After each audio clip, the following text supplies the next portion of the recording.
Bueno, vamos a entrar en la etapa de consolidación y vamos a ver sus representantes y aportes. Vamos a ver dos de ellos, como habíamos dicho. Entonces empezamos con Émile Durkheim, 1858 a 1917.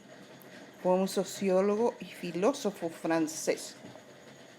Concreta el academicismo de la sociología, es decir, metió la sociología en las aulas. Siguió a Comte prácticamente en todo. Fue positivista y consensualista. Su obra principal fue Las reglas del método sociológico en 1895. Durkheim decía que los hechos sociales han de ser tratados como cosas, ser observables y con características regulares, es decir, repetidas y repetidas. Su enfoque es sociologista, es decir, abarca toda la sociedad. Eso quiere decir sociologista. La sociedad existe fuera del individuo y es anterior a él, es estática, en orden y sin dinámica social. Establece también un determinismo sociológico. Determinismo es más o menos dogmático, indiscutible, cuando se utiliza el método científico, según Durkheim. Su objeto de estudio es el homo sociologicus, es decir, el hombre social, y era pasivo, a merced de causas que provocan su conducta. Fue mecanicista y organicista. ¿Qué quiere decir esto? Vamos a ver que las sociedades tienen dos tipos de solidaridad, que son la mecánica, que es propia de las sociedades primitivas, donde la cohesión del grupo se da a través de la presión social, y otra es orgánica. ¿Qué quiere decir orgánica? Que se da en las sociedades modernas, la división del trabajo que cohesiona a los miembros de la sociedad. Creo que no se ve acá, pero la orgánica significa que hay división del trabajo y esa división del trabajo cohesiona a la sociedad. Cohesión significa unir. El segundo representante fue Max Weber. Fue un jurista, filósofo, historiador y sociólogo alemán entre 1864 y 1920. Fue el fundador de la segunda sociología, la de la acción social. Fue también profesor, así como Durkheim. Durkheim empezó el academicismo y él lo continuó. La acción social sería la acción humana en la que el individuo o individuos de la acción la enlacen con un sentido subjetivo. Vale decir, yo pienso esto de mi comunidad o de mi sociedad y mi vecino puede pensar de manera diferente. Entonces pensamos todos juntos cómo es nuestra sociedad y ahí surgen los estudios que hay que hacer. El enfoque es psicologista, es decir, estudia al individuo, no primeramente a la sociedad, sino que desde el individuo se aproxima a la sociedad. No es positivista él. Los fenómenos sociales no pueden ser tratados ni explicados de igual forma que los fenómenos naturales, debido a la intencionalidad subjetiva que existe en las personas o en los individuos, y eso preside cualquier tipo de fenómeno social. El cambio. Acá toca ya por primera vez el cambio. Recuerden que para Durkheim y para Comte la sociedad era estática. Entonces él ya le sigue en este sentido a Marx. La sociedad cambia básicamente en función de la visión subjetiva y simbólica que de ella tienen sus miembros. Vale decir, el estilo de sociedad que yo imagino puede ser distinta de la de mi vecino, como decíamos. La metodología de Max Weber era la construcción de modelos ideales. Construye un ideal de sociedad por parte del sociólogo y medir la diferencia con el resultado concreto. Sería una explicación condicional, no causal de la realidad, pero según él era más aproximativo. Yo comparo mi sociedad con mi ideal. Y si está muy lejos, entonces propongo ese resultado.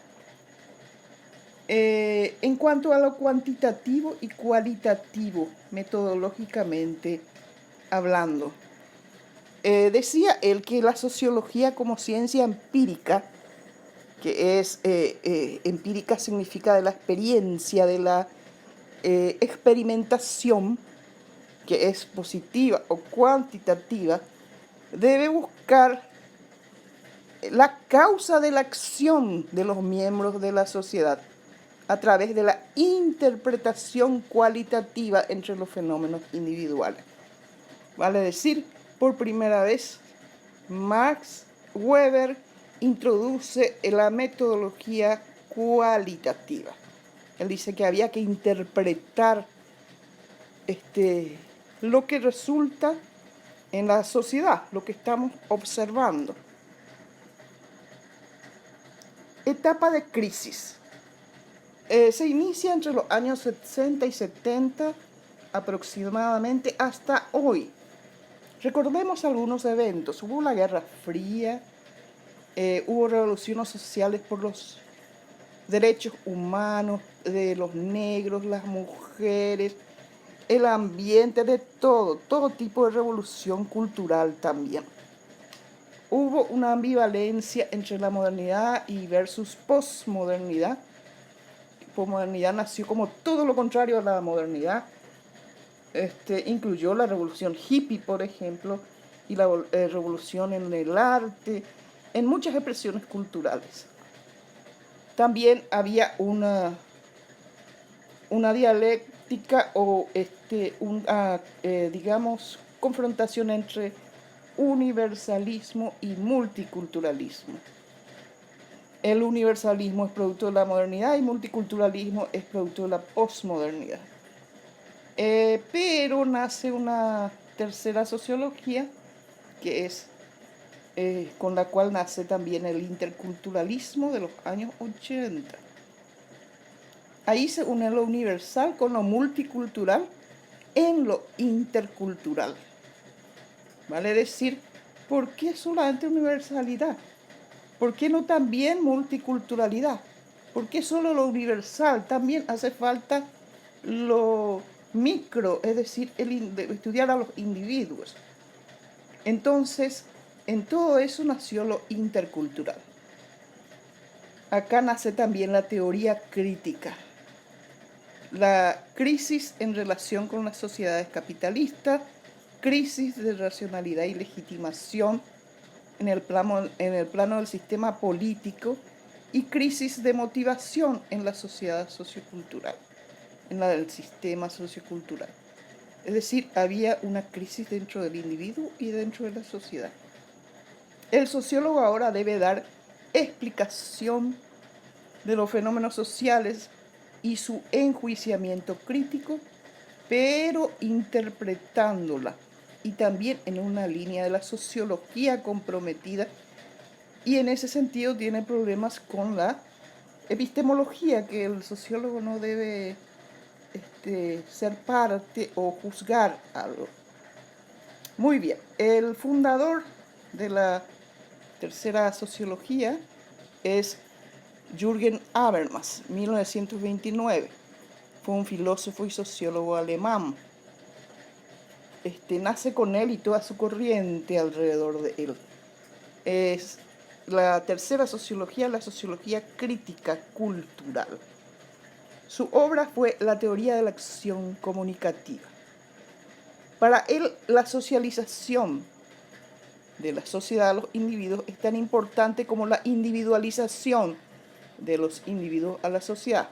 Son importantes en la sociedad y en el individuo, ambos. Tiene un enfoque macro y microsocial al mismo tiempo. El sujeto, o sea, el individuo, se autorregula en su compromiso a través del proceso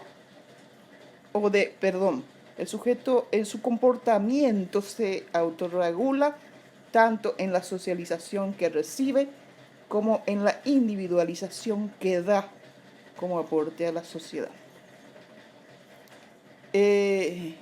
La sociedad está matizada por el lenguaje. Eso es lo que prima, eso es lo fundamental, lo universal.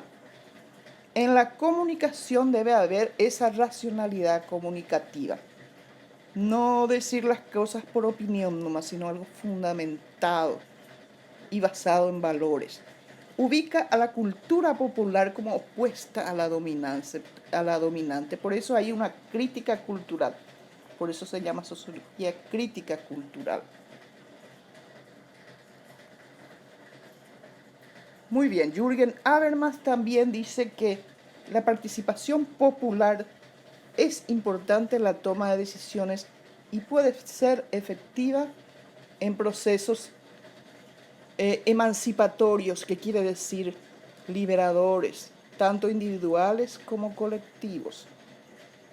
Habermas critica la dominación de los medios de difusión, ¿sí? Porque inciden en los individuos y la sociedad de manera a veces muy perniciosa. La lengua concentra lo objetivo y lo subjetivo, lo institucional y lo cotidiano, y permite en este sentido establecer una universalidad. La lengua lo permea todo, que puede generar alternativas interculturales. Si la lengua es lo universal en nuestras relaciones, entonces podemos amalgamar las diversas diferencias y diversidades que existen en la cultura. Muy bien, entonces hasta acá fue nuestro